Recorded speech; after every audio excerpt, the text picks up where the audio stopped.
Uyu munsi kuri iki cyumweru tukaba twatembereye, tukaba twasuye mushiki wacu ugiye gutangira twibwira uyu munsi, hakaba hari ubutumwa yashatse ko yatugezaho, yatangira atwibwira akaza gusenga, yamara gusenga akaza kugira abantu asuhuza muri rusange. Turakwakiriye. Yego murakoze cyane, ashimwe kuba ariko baranyumviriza mwese. Hanyuma amazina yanjye nitwa Kamariza Eveline, nkaba ndi umumama, ndubatse, mfite umushinga ntaho umwe n'abana 5, kuvuga ko ndashima Imana cyane, Yesu yarangiriye neza. Yego, hanyuma ngira ngo nicyo twosenga. Reka dusenga Imana. Mana yacu, Mana yo kwizigirwa, turagushimiye, tuguhaye icyubahiro Mwami. Uri Imana y'ubuntu kandi uri Imana igira neza bugaca bukira. Igituma tubivuga nuko twabibonye, ntidukekeranya habe namba kukuvuga, nta nubwo bidutera isoni kuko twarakubonye Mwami. Uko byogenda kose uzokwa muri Imana. Turagushimiye, tuguhaye icyubahiro. Ukuntu Mwami wanje watwemereye kubaho, ukuntu watwemereye Mwami wanje gitandara kizima kuvuga, ibyo byose nibyo kugushima Mwami wacu. Habwa icyubahiro. None tugira dutangure kino kiganiro Mwami, nzi neza ko kiriko kirumviriza isi yose.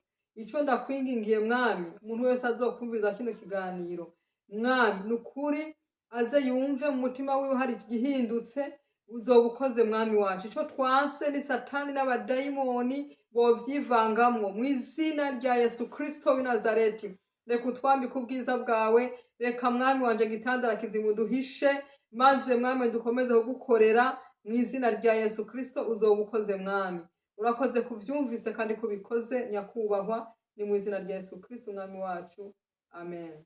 Imana ikomeze iguhezagire. Uratangira rero ugira abantu wasuhuza, yaba ari hano muri Canada duherereye, tukaba turi mu mujyi wa Fredericton. Urasuhuza yenda abantu bari hirya no hino, yaba inshuti n'abavandimwe cyangwa n'abandi mwatangiranye umurimo. Murakoze. Yego murakoze cyane. Nababwiye amazina yanje, tuye hano mu gihugu ca Canada. Ndasuhuje abanzi bose, ndasuhuje n'abatanzi bariko bararorera kino kiganiro. Ubwo turahita tuca tumenyana ko muriko murarorera ikiganiro, kandi mukomeze mukirorere muri benshi. Nuko ndabasuhuje mwese mu izina rya Yesu. Amahoro y'Imana bane namwe. Ego, urakoze cyane. Ku bantu bakurikiye Kabagema TV, iyi TV yacu, ni iki waduteguriye uyu munsi? Uyu munsi ikintu nateguye ko twosangirana ijambo ry'Imana. Ijambo ry'Imana ryerekeranye na kino gihe turimo, kuko kino gihe murabona ko hari ibintu byinshi bituma umugeni wa Kristo asamara, agasinzira, bigatuma ibintu byinshi atashobora kuronka umugisha mu buryo bw'impwemu. Rero nizo nyigisho nateguye uno munsi kugira ngo tuzisangirire hamwe, kumbure Imana iraza kugira icyo ikoze mu mitima yacu. Yesu abahe umugisha. Urakoze. Uravuze ibi bihe turimo biragoye kandi buri wese agenda abibona, byagera no ku bantu nibura bafite intege nkeya cyangwa bataramenya Yesu, ugasanga bagenda bacika intege. Uyu munsi rero urakoze, wajya imbere ukatubwira ijambo ry'Imana waduteguriye ndetse n'ubundi butumwa bugiye butandukanye. Yesu abahe umugisha cyane. Reka dusome ijambo ry'Imana. Dusome ijambo ry'Imana riri ngaha mu Itanguriro igice cya 15, turahera ku murongo wa 10, turajya gusoma tugeze ku murongo wa 12. Haravuga ngo yabira ibyo byose abihimburamwo kubiri gura.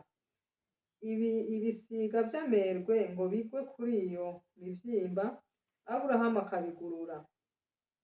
Ku kirengazuba Aburahamu itiro riramuhwikira, asinzira ubutikoma, maze ubwoba butewe n'umwiza w'umuzitanya buramufata. Yesu adutabare cyane. Wakongera ukayisubiramo, wakongera ugatangira. Reka dusome naha mu Itanguriro igice cya 15, turahera ku murongo wa 10 tugeze ku wa 12. haravuga ngo yabira ivyo byose abihimburamwo kubiri kubiri, igihimba cose agitumberanya na kigenzi caco, ariko inyoni zo ntiyazihimbagura ibisiga vy'amerwe ngo bigwe kuri iyo mivyimba. Aburahamu ku kirengazuba, Aburahamu itiro riramuhwikira, asinzira ubutikoma, maze ubwoba butewe n'umwiza w'umuzitanya buramufata. Yesu adutabare cyane. Amen, amen. N'aya majambo y'Imana twumvise. Aburahamu ubwa mbere duhereye ku ntango, Aburahamu papa wiwe yari umuntu asenga ibigirwamana. Musomye mugasubiza inyuma gatoyi muzobibona ukuntu Imana yaciye imuhamagara. Hari ukuntu Imana igushima mu muryango wose ikaguhamagara, n'ikindi gihe bahamagarira rimwe mukaza kuyikorera. Rero Imana muri ico gihe yashimye Aburahamu, iramubwira ati va mu muryango wa so uze ndakwereka igihugu nzokujanamo. Rero mugabo batarashika muri ico gihugu, Imana imutegeka guhimbagura ibimazi nk'uko twabisomye. Mugabo Imana imubwira ko agomba kuba amaso kugira ngo ivyo bimazi ntihagire ikintu na kimwe covyanduza, kuko byari ibimazi bigomba gushikira Uhoraho, maze Uhoraho nawe akabemera. Yesu nashimwe cane. Hanyuma turabona rero ukuntu yagerageje uburyo bwose akaguma yamira bya bimazi, akaguma yamira bya bisiga by'amerwe bikagomba kuza. Murazi ibisiga muri kamere y'ibisiga birakunda inyama, ku buryo bw'uko yumvise naho bakaba ari akamoto, ibisiga bica biza ntumenye iyo bije biva. Hanyuma rero ibisiga bikaguma biza bikagomba kugwa kuri ico kimazi, mugabo Aburahamu akaguma yamira. Ngomba rero tuganire ku ijambo rivuga ngo ku kirengazuba Aburahamu afatwa n'itiro. Yesu nashimwe cane. Amen, amen. Aburahamu amaze gufatwa n'itiro, itiro riraza nyene riramuhwikira, maze atangura gusinzira. Bya bisiga vy'amerwe biba biraronsa akaryo, bica bitangura kuza konona bya bimazi. Aburahamu tubandanije dusoma, muraza gusoma hepfo nimwaronka akanya, muraza kubona ukuntu Aburahamu Imana yacimbwira ati ko bigenze uko rero uruvyaro rwawe ruzobinyagano mu gihugu, kandi bazomarayo igihe. Kandi musomye murabona ukuntu Abisirayeli burya bakomoka kuri Aburahamu baciye bagenda mu gihugu c'inyagano bamererwa nabi imyaka itari mike. Ivyo vyari bivuye ku gusinzira kwa Aburahamu.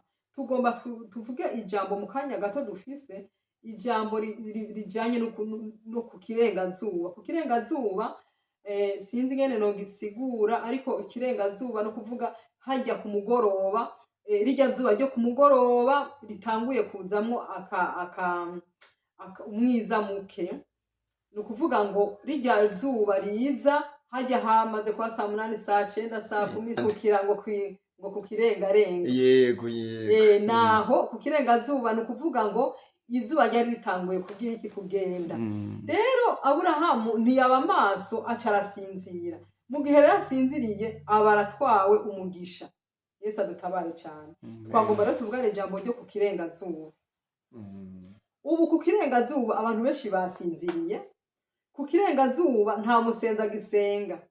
Ku kirengazuba ubugome bwabaye bwinshi. Ku kirengazuba ububoregwe bwabaye bwinshi, ibyaha byabaye umurengera kubera ni ku kirengazuba. Ku kirengazuba uwahora asenga kabiri ugasigaye yinanata agasenga rimwe, naho nyene rimwe ririko riragenda rihera kubera yuko ari ku kirengazuba. Aburahamu arasinzira, yibagira ibyo bari baravuganye n'Imana, ariko arasinzira. Yesu adutabare cyane. Ku kirengazuba rero naha turi ni kino gihe uzokumva ibintu byinshi, uzokumva abantu benshi bariko bararyarukana, umuhungu yishe nyina, umukobwa yishe se, urumva ni ku kirengazuba. Ariko rero twebwe twahawe mpwemu yera turabitahura, twavuga ati ibyo byose aha ni ku kirengazuba, mbega twokwitwara gute? Ni iri jambo ry'Imana twumvise mu kanya gato tufise. Nagomba iri jambo ry'Imana umuntu wese agiyumvire ko wewe umuntu uri kurandaba uri kurarora iri jambo ry'Imana, ugiyumvire ko iri jambo uvuga uti mbega jewe mpagaze mu kirengazuba, mbega ikirengazuba cyaramaze kuntwara mu itiro. By'ukuri itiro ryabaye ryinshi. Kare ndibuka ko kera abantu bavuga baraterefona ati jewe ati tubyuke saa 9 gusenga. akaca amuvyura muri telefone ati vyuka, ati niwe wavyutse, ati yego, kugira ngo bose bamenyane ko bavyutse. Hari n'igihe yaca arungika message ati amen, akaca abona ati mugenzi wanje yavyutse, bagasenga saa 9. Ariko ubu amasengesho ya saa 9 y'ijoro asenga bake. Tugarutse kuri Aburahamu, utubwiye ko mu by'ukuri yagizemo guhugirana umugisha ukamutambuka. Natwe mu bigaragara abantu benshi barahugiranye, bakeneye gutunga amafaranga menshi, kugira amazu meza, bakibagirwa Imana. Ni izihe mpanuro ukurikije nuko urabona Aburahamu yabibayemo ibyo bintu, abona ko umugisha wamucitse, ariko akomeza kunamba ku Mana kugeza Imana imuhaye ko azaba ari we uzakomokaho urubyaro rwa Isirayeli n'ubwoko 12 bwa Isirayeli. Urumva iyo atanamba kuri ibyo Imana ntiyari kumuha iryo sezerano. Twebwe aba muri iki gihe ni izihe mpanuro watanga kugira ngo natwe umugisha w'Imana utaducika, ejo impanda itazavuga ugasanga ntabwo twiteguye? Jewe icyo numva notanga impanuro kuri ico kintu ni icy'uko cyane cyane reka mpere ku umukristo no kuvuga urya yari yaramenyereye gusenga. Buri ikintu twamenyereje Imana kitabaye Imana ibiduharura ko nk'icyaha. Hariho reka mpere ku basenzi. Umusenzi yari yaramenyereje Imana gusenga, akaba adasenze ahura n'ibibazo. Niyo mpamvu n'umuririmbyi yaririmbye aravuga ngo umuntu adasenga wese yama mu byaha vyiwe. Nuko umuririmbyi yaririmba yama mu byaha vyiwe, mbese harashaka guca yikwegera n'ibindi bibazo birenze ivyo kubera atagisenga. Rero ikintu mpanuro nobaza gutanga ni y'abasenzi. Wahora ari umusenzi wese ariko aranyumviriza asubire ku isoko, asubire hahandi yari yaramenyereje kuvugana n'Imana, asubire yinginga Imana, arire. Bene data, ubu ni igihe cyo kurira. Ubu tugeze mu gihe cyo kurira, urire. Nongere nce mbwira abajya bandi kumbure baza gusenga kwa Mungu, baza gusenga kundi wa Mungu, baza gusenga mugabo batahora bamenyereye ikintu cyo kwisonzesha cyangwa gusenga mu cyumba c'amasengesho. Abo nabo nyene aho bari hose Imana irabiteze ko bagira ikibongera kandi kuvyuka gusenga. Ubundi gusenga si ic'abasenzi gusa, naho navuze ngo mpere ku basenzi. Gusenga ni ic'abantu bose. Gusenga niho hariho umuzi w'ivyiza. Mu gusenga niho hatuma wewe utabagwa mu buryo utoshobora kwiyumvira. Rero nahamagarira umuntu wese yashira imbere gusenga, ntatwagwe n'ikirengazuba, ariko umuntu wese yaba umusenzi wo mu cyumba c'amasengesho, yaba umusenzi wo mw'ishengero, yaba umuntu ataja mu rusengero, ariko asenge. Yesu abamugisha. Ukurikije n'ibi bihugu tubamo, uri umubyeyi mukuru, uri umuntu ukunda gusenga cyane, ni iki wabwira nk'abakenyezi bagenzi bawe bari hano? Kuko urabizi ko uburere cyangwa kumenya Imana no kugira ngo abana babimenye ni uko ababyeyi ari bo batanga ubwo burere. Ni nk'umubyeyi cyangwa mugenzi w'abandi babyeyi batuye hano muri uno mujyi cyangwa n'abandi bari kukubona hirya no hino ku isi, ni iki wababwira muri ibi bihe turimo? Murakoze cyane. Ikintu je numva nobwira abo dusangiye kurera, abavyeyi bagenzi banje cyangwa se uwundi muntu wese atuye muri kino gihugu, nuko yoshira imbere gusenga. Kuko nasanze hari ibintu byinshi bisamaza. Ubundi Imana yatuzaye muri kino gihugu kugira ngo dufashe imiryango yacu, twongere twifashe kandi tumererwe neza mu buzima, turonke icyo tuzoshima Imana. Ariko hariho n'akandi kabirya dukwiye gushirako ko kuba maso mu buryo bwo kugira iki bw'uyu mugisha Imana yaduhaye, tukaba maso dusenga kugira ngo bikunde bigende neza kurusha. Rero ikintu nobwira abavyeyi bagenzi banje nuko muri kino gihe jewe usanga nk'umumama aricaye ngaha mu ntebe arindiriye ko umugabo agenda koza ivyombo, umugabo agenda guteka, umugabo akaja guta garbage. Urumva? Kandi umudamu ari ngaho. Ivyo rero jewe numva nobahanura kugira ngo twimenyereze umuco wa Rukristo. ndetse na Bibiliya eh, irabivuga ngo ya abagore bagandukira abagabo bagandukira babo abagabo babo. mu guhesha Imana icyubahiro. Ya rero je numva ico kintu hamwe bociyumvira bakagikora, Imana yobaha umugisha, bakamenya ko umutware w'urugo ari umutware, ariko ntibamukoreshe nk'umukozi. Cyangwa hari igihe usanga umufasoni afise inda aremerewe, umushinga ntakiyumvira akavuga ati reka nje kumufasha kubera arakuriwe bimeze nabi, ivyo birumvikana.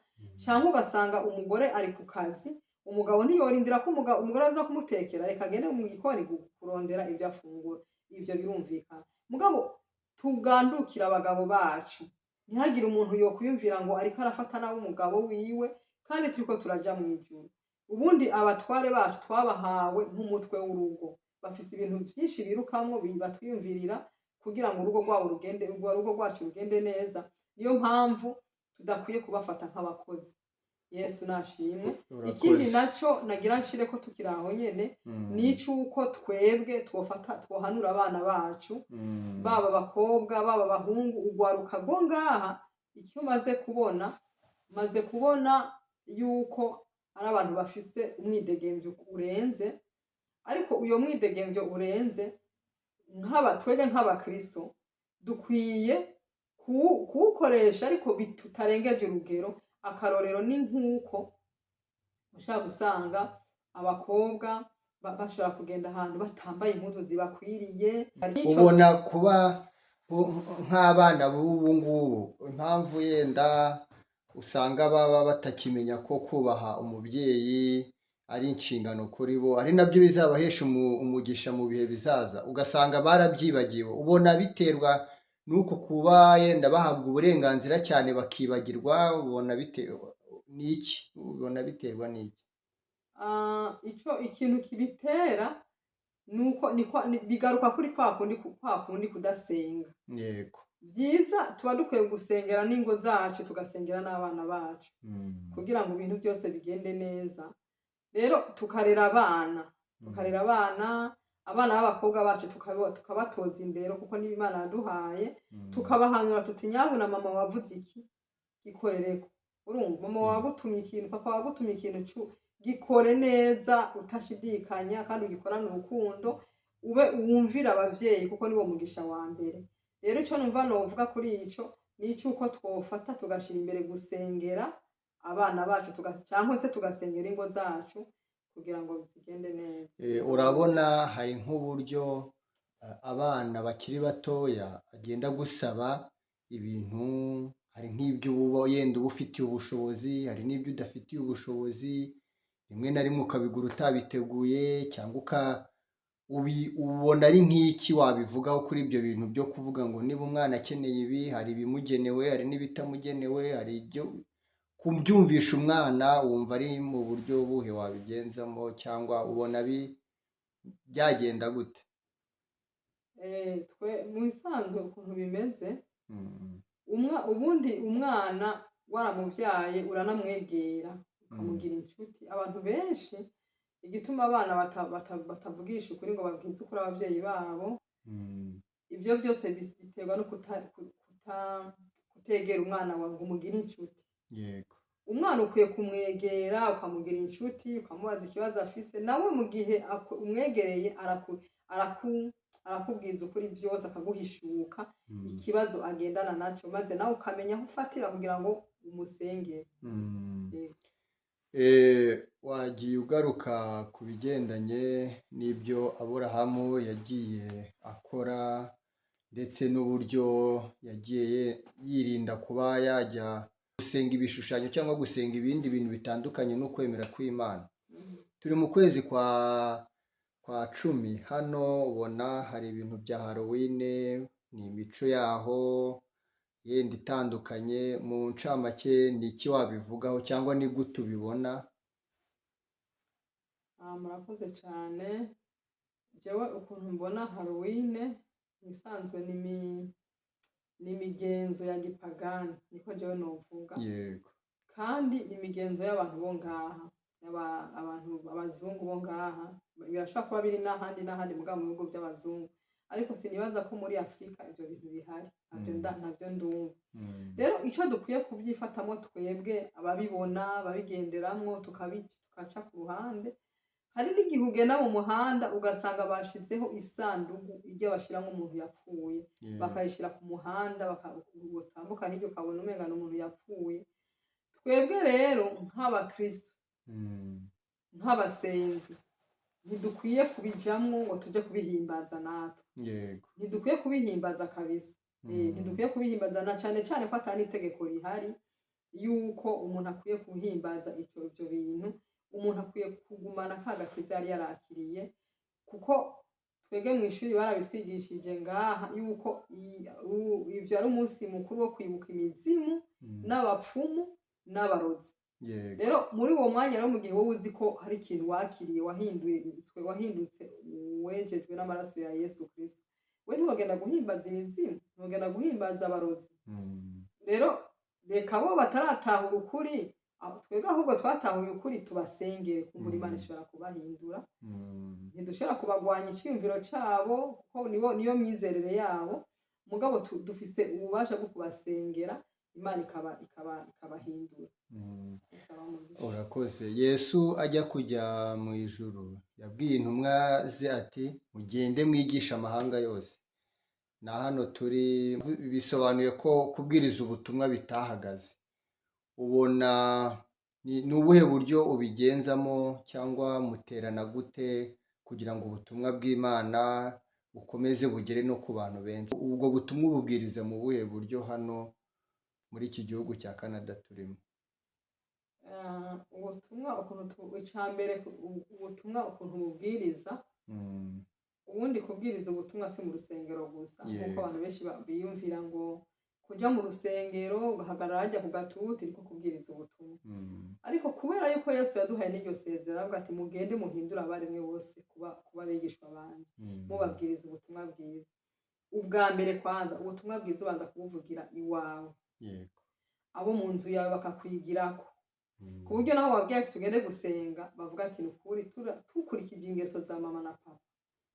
Icya mbere ntibagwana, icya mbere ntibaryana, nta n'umunsi n'umwe baryana. Ibyo tubonesha amaso turabona yuko by'ukuri ari abakozi b'Imana, reka tujyane nabo. Ubwo ni ubutumwa bwa mbere. Ubundi butumwa ushikiriza ku isi yose ni ingeso bakubonana, bakavuga ati ujya muntu ko afise ingeso nziza, ese twomukurikira tukamera nkawe. Hari n'igihe bacana kwaza ati mbe gusengerahe ngo tujye gusenga. Muri uwo mwanya ubugize kuvuza ubutumwa. Rero kuvuga ubutumwa biri mu nzira nyinshi, nicyo numva novuga. Nk'abagenzi bagukurikiranye, yaba bari muri Canada, bari muri Amerika, ni iki wababwira mu nzira kugira ngo bakomeze kuba mu nzira z'Imana n'uburyo babigendamo? Urabizi ko Bibiliya iravuga ngo mu bihe bya nyuma abantu bazaba bikunda, bakunda imiya, bahakana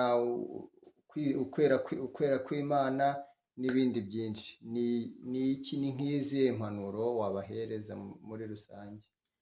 Impanuro numva nohereza abantu bose ariko barankurikirana, kuko buno butumwa ntibugarukira muri Canada gusa, ndazi buzokwira ku isi yose. Abariko barankurikira, impanuro numva nobaha ku bihugu byose bitandukanye, abariko barumvira runo rurimi turiko turavuga, numva notanga impanuro ivuga ngo dukwiye kwama twezwa, tukiyeza kuri gato na kanini, kugira ngo Yesu niyaza azosange twera, azodutware mu ijuru, kuko inzambi igira ivuge. Ntitwirengagize ko hasigaye akantu gato ngo inzambi ivuge. Rero inzamba mbega ni ukwiyumvira ati mbega inzamba niyavuga izosanga ameze gute. Nico numva nohimiriza abantu bose kwama bezwa. Uwutarihana nawe akihana akavuga ati ibi bintu nimba nk'akaroro yahora ari musambanyi ruhebwa canke umboregwa, abo bose Yesu arabakunda. Wovuga uti jewe guhera uyu munsi ndihanye, ndabivuyemwo, nkurikiye inzira ya Yesu Kristo, kandi Yesu ashaka kubabarira, ugakomeza inzira y'umusaraba. Yesu abahe umugisha. Yego, urakoze cyane. Sinzi niba hari irindi somo wateguye ukarivugaho, turi no kugana ku musozo. Yesu nashimwe cyane. Yego. turacabandanya ijambo ry'Imana, reka turisome rirahanye muri Timoteyo wa kabiri igice ca kane. Timoteyo wa kabiri igice ca kane, turahera ku murongo wa 4, havuga ngo kandi bazokwiziba amatwi ngo ntibumve ukuri, bazimira bakurikire imigani y'ibinyoma. Reka dusimbe tugende kuri uyu murongo, kuri igice ca kane nyene ku murongo w'9 havuga ngo gira umwete wo kuza hondi vuba. Dema yarantaye kuko akunze iyi si ya none, yigira i Tesalonike, Keresikenti yagiye i Galatiya, Tito yagiye i Dalumatiya, Luka gusa niwe twasigaranye. Hitana Mariko umuzane kuko angirira ikimazi mu gikorwa c'ibango ryanje. Yesu nashimwe. Amen. Ni amajambo y'Imana. Timoteyo nawe yari umukozi w'Imana, kandi hariho abakozi b'Imana bakorana. Rero duhereye aha haruguru havuga ngo benshi bazokwiziba amatwi. Ubu hariho abantu benshi bashobora kumvira ijambo ry'Imana bakiziba amatwi, bakavuga ati ibi ariko aravuga twama tuvyumva, si ubwa mbere bivuzwe. Kandi abo bantu barabaho nyene, abo bantu nyene Imana ibatunga uko nyene. Rero aha hano hepfo naho haravuga ngo gira umwete wo kuza hondi. Dema yarantaye yigira i Tesalonike, harabandanya ingene Luka gusa ariwe basigaranye. Ivyo bisigura yuko hariho umuntu ashobora kumva ijambo ry'Imana akarifata mu mutima wiwe akarigumya.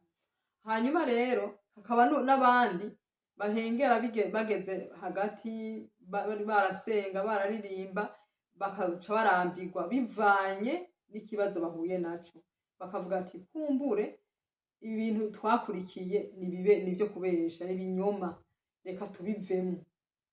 Abo bose barabaho. Rero mugabo Timoteyo aravuga ati gira umwete wo kuza hondi.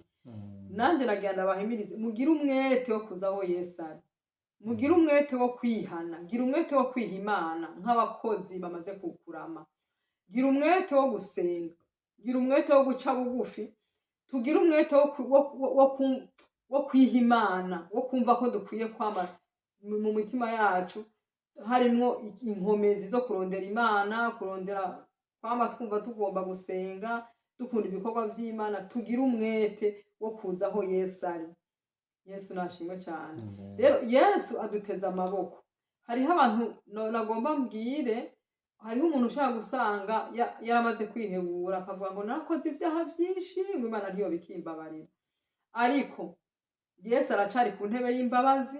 Hamwe wo kuyumvira mwene data ukagaruka ukihana, Yesu yo kubabarira kuko ni umunyakigongo n'umunyembabazi. Ariko ni ukwihuta kuko bugira bwira. Turumva ko tugeze ku kirengazuba.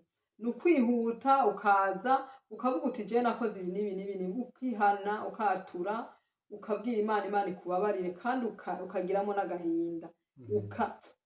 Burya ikintu c'agahinda si ukuvuga ngo nagahinda ugutewe n'abantu canke iki. Urashaka guterwa n'agahinda n'ibyaha biri muri wewe, ukumva urabizinutswe, ukumva uravyanze, bigatuma ugenda imbere y'Imana ukarira, ukabwira Imana ati mwami ndakwinginze ungirire imbabazi kuri bya bindi byose. Mwami Yesu aguteza ibiganza. Yesu abahe umugisha. Amen. Twagize ikiganiro cyiza ni ukuri cyo kugarura abantu ku Mana. Ubona nubwo wagiye ugaruka ku bintu byinshi bitandukanye, yenda katugaruke mu buzima busanzwe. Uheruka mu gihe uheruka yenda muri Afurika hashize nk'igihe kingana ute? Je kuva nshika hano nashitse muri 2022 sindasubira muri Afurika. Ntabwo urasubira muri Afurika. Ugize amahirwe yo gusubirayo, ni iki ukumbuyeyo, yaba i Burundi cyangwa n'ahandi waba warabaye? Ngize amahirwe yo gusubirayo, ndumva ndakumbuye ishengero nabo rasengeramwo. Ndakumbuye abagenzi banje, kungera kubabona amaso kandi tukayambirana, ndabakumbuye.